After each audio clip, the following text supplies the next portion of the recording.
He suddenly realized that the worst student in his class might actually be a long-distance running prodigy. He had been following the boy by car for 10 whole minutes. The speedometer showed 12 miles per hour, yet the boy never slowed down. That left him a little stunned. Curious to see how far the kid could go, he kept driving behind him until the boy finally noticed. Why are you following me? You know how fast you were going? What are you, a cop?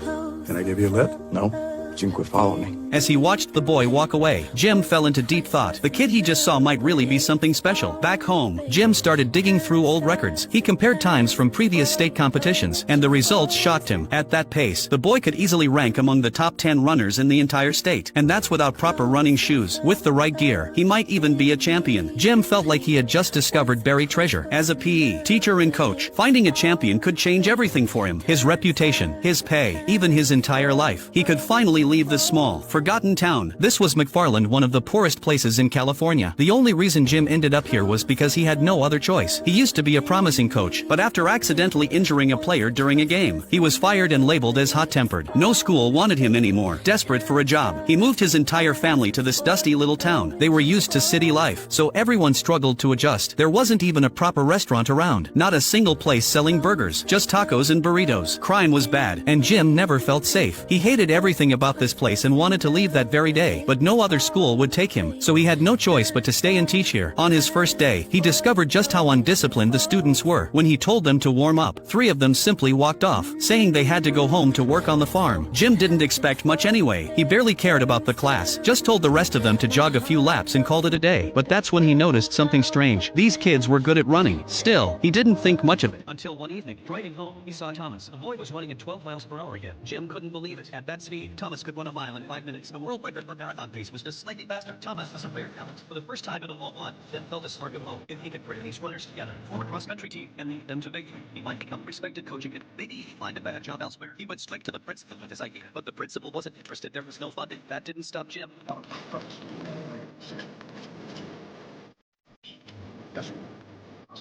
The principal finally agreed. Now that the team was approved, Jim needed runners in class, set up a race, top 4 would need to get a split three. The students jumped at the chance. After the run, Jim picked the best finisher and invited them to join his team. But to say yes was Johnny, already loved running. Johnny's out. Jim quickly recruited 7 runners in total. Of course, Thomas was one of them. Training began, but every night Jim tried running with him. He was out of breath halfway through. 4 kids who ran into school every day, though this was nothing. They finished the drills easily. Watching them gulp down free tap water after training, Jim felt a pang of guilt. None of them even owned real running shoes. He said nothing, but he was deeply moved.